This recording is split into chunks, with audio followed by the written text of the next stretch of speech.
ద్వారా ప్రజల యొక్క సమస్యల్ని పరిష్కరించాలని ఈరోజు ఈ ప్రభుత్వం నిర్ణయం తీసుకున్నది. దానికి సంబంధించి ప్రజలు అది మహాలక్ష్మి పథకం కావచ్చు, గృహజ్యోతి కావచ్చు, ఇందిరమ్మ ఇండ్లు కావచ్చు, రైతు భరోసా కావచ్చు, ఏ సంక్షేమ పథకమైనా ప్రజలకు చేరాలి అనంటే నిజమైన అర్హులైన లబ్ధిదారుల వివరాలు ప్రభుత్వం దగ్గర ఉండాలి. అప్పుడు మేము టార్గెట్ పెట్టుకొని పనిచేయడానికి ఉంటుంది.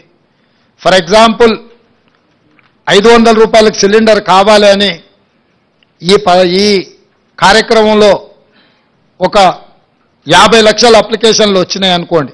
అప్పుడు మాకు ఒక లెక్క తెలుస్తుంది, మేము 20 లక్షలు ఇచ్చినామా, మేము 30 లక్షలు ఇచ్చినామా, మేము 50 లక్షలు ఇవ్వగలిగినామని. ఇందిరమ్మ ఇళ్ల కోసం వచ్చిన దరఖాస్తులు, ఇల్లు లేని పేదలు ఎంతమంది ఉన్నారో మాకు లెక్క తెలిసినప్పుడు మేము ఆ టార్గెట్ను రీచ్ అవ్వడానికి 100% మేము అహర్నిశలు కృషి చేయడానికి ఉంటుంది. ఇట్లా ప్రతి సంక్షేమ పథకానికి ప్రజలు అర్హులు దరఖాస్తు పెట్టుకున్నప్పుడు అందులో ఎన్ని పరిష్కరించినో మాకు తెలిస్తే ఇంకెన్ని పరిష్కరించాల్సిన అవసరం ఉందో మా బాధ్యత మేము గుర్తు చేసుకోవడానికి అవకాశం ఉంటుంది. అందుకే ఈ కార్యక్రమాన్ని ఒక మంచి ఉద్దేశంతో ప్రజలకు మేలు చేయాలన్న ఆలోచనతోటి డిసెంబర్ 28, 2023న ప్రారంభమయ్యి జనవరి 6, 2024 వరకు కొనసాగుతుంది. మండలాల వారీగా ప్రతి మండలాన్ని 2 గ్రూపులుగా విడగొట్టి ఒక గ్రూప్కి ఎంఆర్ఓ గారు, ఇంకొక గ్రూప్కి ఎంపీటీఓ గారు బాధ్యత వహిస్తారు. అదేవిధంగా ప్రతి అధికారి రోజుకు 2 గ్రామాలను సందర్శిస్తాడు. ఉదయం 8 గంటల నుంచి 12 గంటల వరకు ఒక గ్రామంలో గ్రామ సభ జరిగితే మధ్యాహ్నం 2 గంటల నుంచి 6 గంటల వరకు ఇంకొక గ్రామంలో గ్రామ సభ జరుగుతుంది. ఆ విధంగా అన్ని గ్రామాలను, అన్ని మున్సిపల్ వార్డులను కవర్ చేయడం. ఒకవేళ జనాభా ఎక్కువ ఉన్న గ్రామాలలో అక్కడ కౌంటర్స్ ఎక్కువ తెరిచే ఏర్పాటు చేస్తున్నాం. మహిళలకు, పురుషులకు కూడా సపరేట్గా కౌంటర్స్ పంపిస్తున్నాం.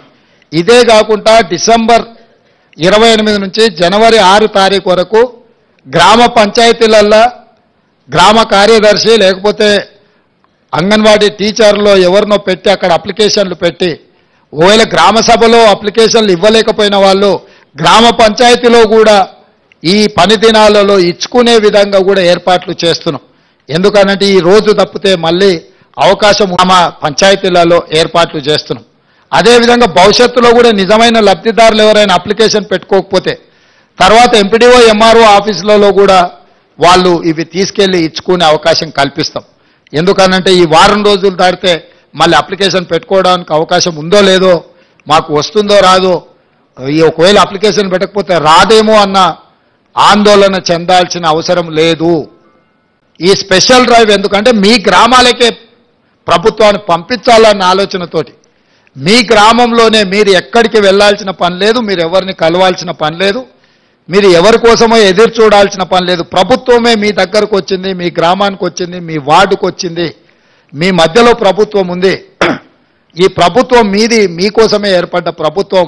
అందుకే మీ దగ్గరికి రావాలన్న జవాబుదారీతనంతో గ్రామ సభలు ఏర్పాటు చేయడం ద్వారా ఈ ప్రభుత్వాన్ని గ్రామాలకు పంపిస్తున్నాము. గతంలో గడీల మధ్యలో జరిగిన పరిపాలనను గ్రామాల మధ్యకు తీసుకొచ్చి గ్రామ సభలు పెడతామని ఎన్నికల కంటే ముందు మేము మాట ఇచ్చినాం. ఆ మాట నిలబెట్టుకోవడానికి 100% మేము ప్రయత్నం చేస్తున్నాం. డిసెంబర్ 7 తారీఖు నాడు మేము బాధ్యత తీసుకుంటే జనవరి 7 తారీఖు లోపలనే ఈ లబ్ధిదారుల యొక్క వివరాలన్నీ సేకరించే ప్రయత్నాన్ని మా ప్రభుత్వం పూర్తి స్థాయిలో మేము పని చేస్తున్నాం. మీడియా మిత్రులకు కూడా నా సూచన, పూర్తిగా సహకరించండి. ఇది ప్రజల మేలు కోసం, ప్రజల బాగు కోసం, నిస్సహాయులకు సహాయాన్ని అందించడం కోసం తీసుకొస్తున్న పథకము. దీన్ని ప్రజలందరికీ చేరేసే విధంగా మీరు మీ బాధ్యత నెరవేర్చండి. మీరు మేము కలిసి పనిచేస్తే ప్రభుత్వం యొక్క పథకాన్ని ప్రజలకు చేరవేయాలంటే అనుసంధానకర్తలుగా వ్యవహరించాల్సింది మీడియా మిత్రులే. ప్రజలకు ప్రభుత్వానికి మధ్యలో వారధిగా నిలబడండి. ఈ సమస్యల పరిష్కార సారథులుగా మారండి. ఈరోజు ఇక్కడ